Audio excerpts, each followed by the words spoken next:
কুরআন মধুর বাণী আমি যখনই শুনি আমার মন ভরে যায়।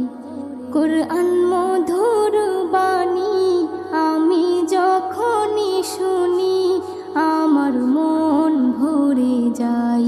শোনো মুমিন মুসলমান, পড়ে দেখো না কুরআন, কত শান্তি পাওয়া যায়। কুরআন